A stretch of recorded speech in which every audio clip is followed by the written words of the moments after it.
सच्चा तीर्थयात्री। सुप्रभात एलिसा। सुप्रभात एफिम। हम दोनों रूस के रहने वाले घनिष्ठ मित्र हैं। एफिम, तुम बहुत गंभीर और बुद्धिमान हो। एलिसा, तुम ना तो धनवान हो और ना निर्धन, तुम मधुमक्खियां पालकर अपना और अपने परिवार का पेट पालते हो। मित्र, हमने यरूशलेम की तीर्थ यात्रा करने का निश्चय किया था, हमें चलना चाहिए।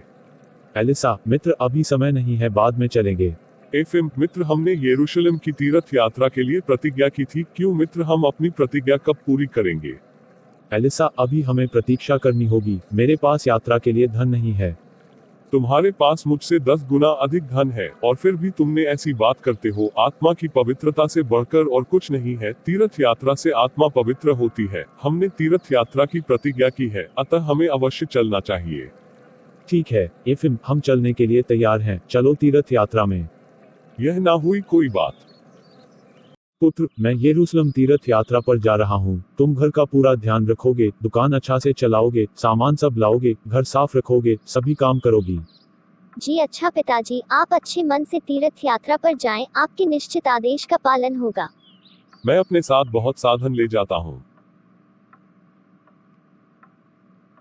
पुत्री, मैं यरूशलेम तीर्थ यात्रा पर जा रहा हूँ, तुम घर पर अच्छे से रहना और अपना ख्याल रखना। जी पिताजी। मैं अपने साथ उतना ही धन ले जाता हूँ जितना आवश्यक है। यरूशलेम जाने के लिए तुमने तो बहुत कम धन ले रखा है।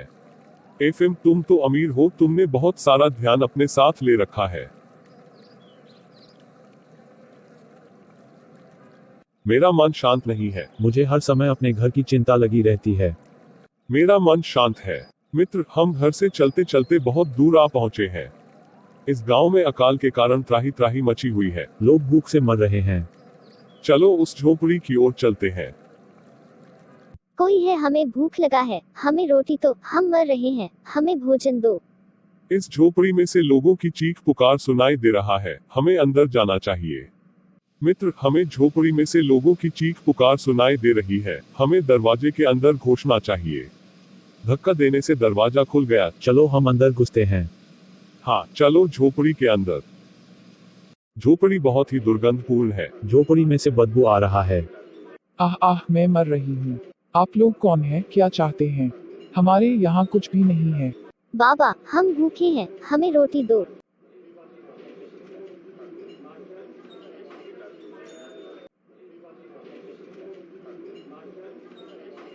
हमें रोग और भूखमरी ने घेर रखा है, मेरा पुत्र भूख से मर रहा है।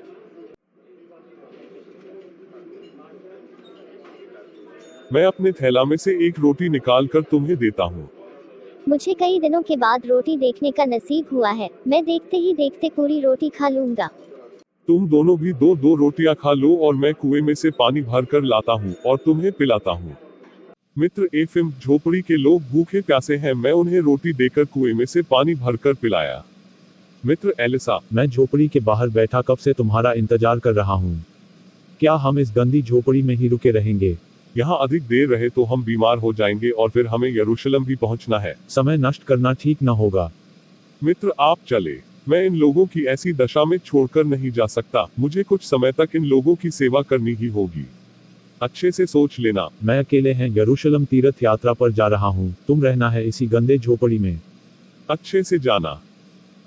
मैं यहाँ रुककर सारी रात इन तीनों प्राणियों की देखभाल की। सवेरे होते ही मैंने घर की सफाई की, चूल्हा जलाया, भोजन बनाया, घर के लिए आवश्यक चीजें मोल ले आए, क्योंकि झोपड़ी में कुछ भी न था। एक एक कर 3 दिन बीत गए, हमें समझ में नहीं आ रहा कि मैं क्या करूं। एक और मैं सोचता हूं, मुझे जाना चाहिए, और दूसरी और उन लोगों की दशा देखकर मेरा हृदय भर आता है। उन झोपड़ी वाले लोगों की तकलीफ मुझसे देखा नहीं जाता, अतः मैंने निश्चय लिया है कि उन लोगों के साथ ही रुकूंगा। माँ, मैं अब ठीक हो रहा हूँ, अब मुझ में शक्ति आ रही है। हाँ मेरे प्यारे बच्चे, मुझ में भी शक्ति आ गई है। दूध के गाय और उन्होंने खेत जोतने के लिए घोड़ा खरीदा है, और उन्होंने अगली फसल के लिए अनाज का प्रबंध भी कर दिया। देखो, उन्होंने अगली फसल तक के लिए अनाज का भी प्रबंध कर दिया है।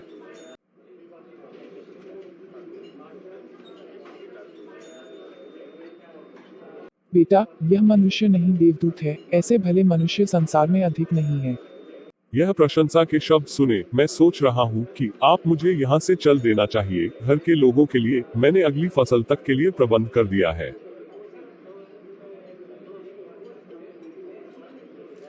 सुबह हो गया है, लोग गहरी नींद में सो रहे हैं। अब मुझे चुपचाप घर से निकल जाना चाहिए। मेरे रुपए भी समाप्त हो चुके हैं, अतः मुझे यरूशलेम जाने का विचार छोड़ देना चाहिए और घर की ओर प्रस्थान करना चाहिए। मैं अब घर पहुंच गया हूँ। पिताजी, आप आ गए हैं। क्या आप यरूशलेम हो आए? एफिम कहाँ है?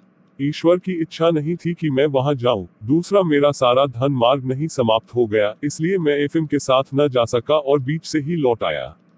इधर मैं झोपड़ी छोड़ने के बाद यह यरूशलेम आ गया। गिरजाघर में जाने के लिए तो बहुत भीड़ है, कहीं मेरा धन कोई चुरा ना ले।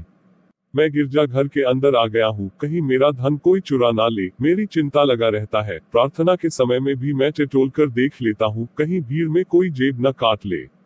प्रार्थना में भी मुझे मन नहीं लग रहा। मैं टटोल कर देख लेता हूँ, कहीं कोई जेब काट तो नहीं लिया भीड़ में।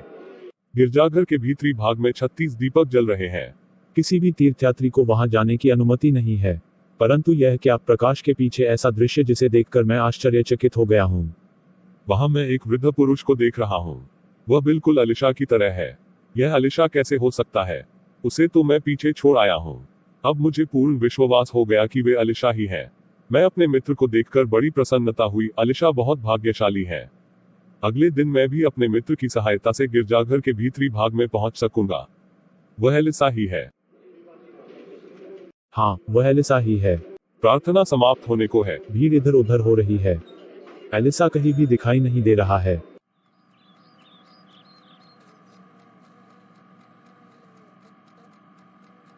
दूसरे दिन भी मैंने एलिशा को गिरजाघर के अंदर पादरी के पास हाथ फैलाए हुए खड़ा देखा, परंतु प्रार्थना समाप्त होने के बाद भीड़ छटने के बाद मैंने उन्हें कहीं नहीं देख पा रहा हूँ। मैंने यरूशलेम में 3 सप्ताह तक रुका। गिरजाघर में प्रार्थना के समय मैं एलिसा को विशेष स्थान पर खड़ी मुद्रा में ध्यानपूर्वक देखा, परंतु इसके बाद उसका कहीं पता ना लगता। आप मुझे अपने घर की ओर चलना चाहिए। हमें यात्रियों का पूरा ध्यान रखना चाहिए। हाँ, क्योंकि एक यात्री देवदूत बनकर हमारी रक्षा किया है। चलते चलते मैं काफी थक गया हूँ और बारिश भी हो रही है। मुझे उस झोपड़ी में ठहरना चाहिए। यह तो वही झोपड़ी है जहाँ एलिसा रुका था। आइए बाबा, हमारे साथ ठहरिए और भोजन कीजिए। हम सदा अपने यहाँ यात्रियों का स्वागत करते हैं। एक यात्री ने ही हमारे प्राणों की रक्षा की थी। आप एलिसे के बारे में बोल रहे हैं, परंतु अभी वह कहाँ पर हैं? मैं नहीं जानती कि वह कौन था, मनुष्य अथवा देवता। वह हम सबसे प्रेम करता था, हम पर दया करता था और यहाँ से बिना अपना नाम बताए हुए ही चला गया। परमात्मा उसका भला करें। यदि वह नहीं आया होता तो हम सब मर गए होते। प्रातःकाल है। मैंने उस झोपड़ी से अपने घर की ओर चल दिया। मैं एलिशा शहद के मधुमक्खियों का देखभाल कर रहा हूँ। Good morning एफीम। आशा है कि आप यरूशलेम की तीर्थ यात्रा सकुशल पूरी कर आए होंगे। मेरा शरीर तो वहां अवश्य पहुंच गया, परंतु मेरी आत्मा वहां न पहुंच सकी, इसमें मुझे संदेह है। मुझे पूर्ण विश्वास है कि तुम्हारी आत्मा वहां अवश्य पहुंच गई। गिरजाघर के भीतरी भाग में दीपमाला के पीछे मैंने तुमको साक्षात खड़ा देखा था। तुम ही सच्चे तीर्थयात्री और ईश्वर प्रेमी हो। मैं समझ गया हूँ कि मानव सेवा ही सच्ची ईश्वर सेवा है और दीन दुखियों की सहायता ही सच्ची तीर्थयात्रा है। सच्चा तीर्थयात्री लियो टॉल्स्टॉय।